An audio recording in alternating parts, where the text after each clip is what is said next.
All right, so today we're going to talk about mixing color. If I get the chance, I'll show you a color mixing color wheel, because we have our color wheel, and you have red and yellow and blue and the colors in between it. But the issue is that, especially with acrylic and oil paint, but also with watercolor paint and gouache and all these, there's a chemistry to mixing color that the basic color wheel doesn't show you.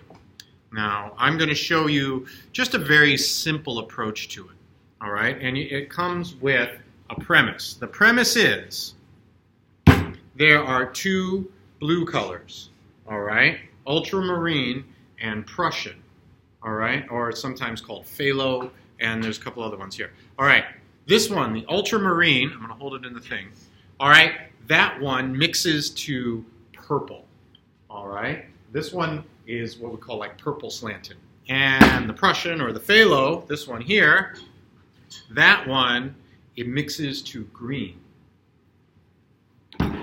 Then we have two yellows, all right? A lemon yellow, that's this one. Look at the labels. I'm holding it up for the camera, right? Lemon yellow, that mixes towards green. That's your green yellow. And this one is cadmium deep. This is deep yellow, all right? And it has different names. Deep yellow, that one mixes to orange. That's your orange yellow. Then there are, can you guess what I'm going to show you? Crimson and just red. Say it again, something. Crimson and just red. There's two reds. That's what I'm getting at. There are two reds. This one is crimson. Also, there's a magenta over there. It works the same thing. That's your cool red. That's the one that mixes towards purple. And then there's your warm red. This is brilliant. All right, that's the name of the paint color. Brilliant. In oil paint, you'll see it called cadmium. That's your orange red. Ooh. So I want to show you how this works. Now, the goal is not so much that this one works and that one doesn't. It's that they work in different ways. So I have my palette knife here. I don't have a paintbrush. Would somebody fetch me a paintbrush, please? Kiki, can you get me a big paintbrush, please? All right, and I'm going to get my... We're running out of gel. We have lots more in the supply closet. Would you get me one from the big paintbrush box instead? Thanks anyway. All right, thank you, Kiki. So I put my gel medium down in there. And so check it out. I'm going to grab my ultramarine blue, which is my purple blue. Purple blue. My purple blue.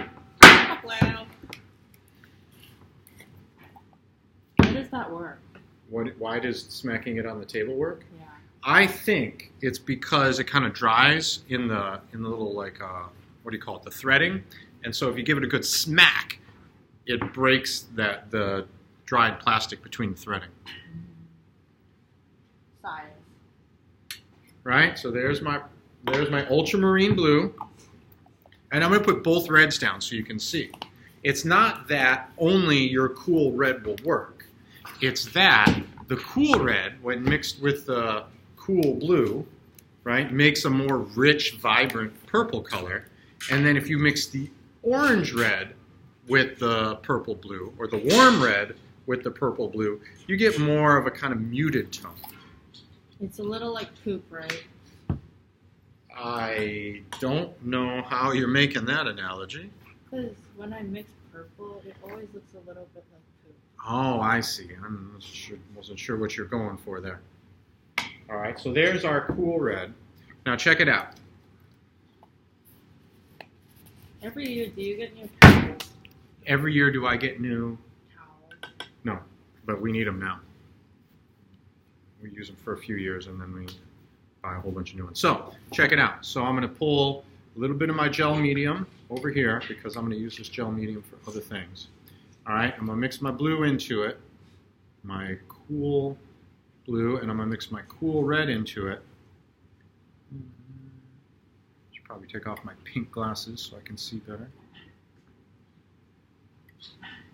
What does pink glasses do? Nothing. They're just kind of neat. It's part of how Mr. Allen is so skinny and yet so fat. All right. So here, pass it around quickly, please, because I want to show you the difference. And you can see that nice purple color that you get out of there. It kind of looks a little bit like this. If you say so.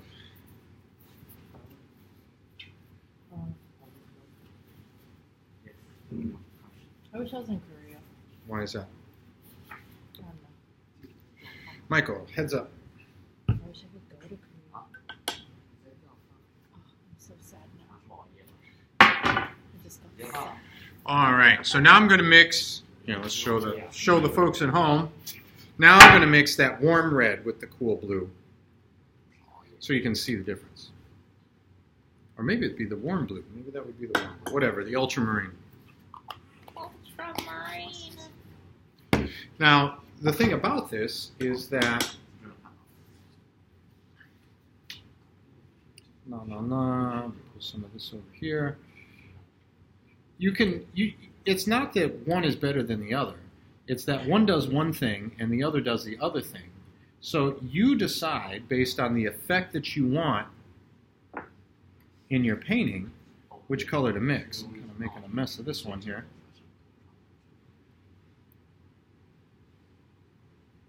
There you go, and you can see that the level of intensity in the purple is not the same. Do you want to be first?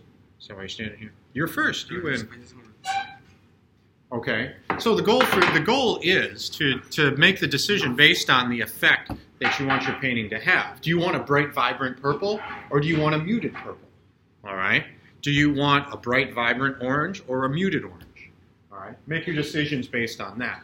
I think if you mix the other ones, you get kind of a brownish color with a little bit of a tint to it. Wow. All right. Now I'm going to show you another thing that's super cool, I think. All right. And that's when you want to keep the color like quality, but you don't want it to be so bright. All right. So I like this purple color here, right? It's a nice, vibrant, rich purple. But I don't need a nice, vibrant, rich purple. I need a purple that's a little bit gray. So what I'm going to do is mix the complement. All right? Mix the complement of a color. And if you just do it in small amounts, what you get is this fantastic, slightly graying, like it's an old man or something, or Gray middle-aged matter man. from the brain. Right? Ooh, that's a bummer. That's a crusty little boy. It's got like a ochre in it. Just take it out. Yeah, it's all right. We'll be okay. I'm not fussing too much. So, there we are. I took the complement of purple, which is yellow. Pick up some of my gel medium. And I'm going to pick up the yellow first because it's a lighter color. And then I'm going to pick up a whole bunch of my nice vibrant purple. I'll put it off to the next step. And then I'm just going to mix a little bit of the yellow into it. And what that will do is kind of just take the edge off of that purple color. Now I'm doing this with a palette knife. When I'm actually painting, like when I'm working on a painting, I often do this just with my brush as I'm painting. And this is one of the advantages of using a flat palette when you're using acrylic paint or oil paint, is that you can put a little bit of the paint right next to each other on the palette and just kind of pick off a little bit of one color or the next depending on the tone you need, so that you can adjust subtleties in tone right there as you're painting on the fly. You can do this on the canvas as well. You can put a little bit of yellow down, a little purple down, and then kind of blend them right on the canvas to get a nice like grayish transition. It's a little easier with oil paint because oil paint doesn't dry as quickly, but it works fine with acrylic paint as well. All right, so one last thing I'm going to show you, and this has to do with applying. Remember how I said you could glaze with acrylic paint the same way you glaze with watercolor? And the gel medium is your key to doing that. So I put this not so great octopus down here, right? And I put a little bit of a background to it. And what I'm going to do is add a thin layer of my grayish purple underneath the octopus so that it doesn't take away from the octopus color or the background. It's a little thick right there. It's going to be a combination of water and gel medium. But when you're, let's see here. There we go. When you want to do this kind of nice, subtle transition between paint colors, this kind of glazing technique is a good way to go about it. I'm just going to do a little bit of space here because your transitions tend to be nice. What I like, oh, there we go. I'm not going to make another comment.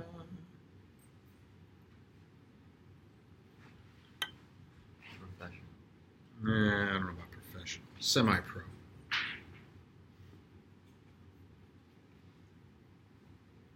So you can see, pass it around, how I've retained a little bit of what's underneath the paint as well as what's on top. They kind of combine to make a more complex image or a more complex color field. All right. Now, just like we did with watercolor, you can also like change the color. Like if you put your cool yellow down and then you put your what is this? I don't know. Green. I guess it's towards green. Your green blue over the top of it, it will give it a green effect, right? Just like it did with watercolor. Now, it's not going to be the same as if you mix it in your palette, but it will kind of give that effect, and it'll give it in a more subtle way.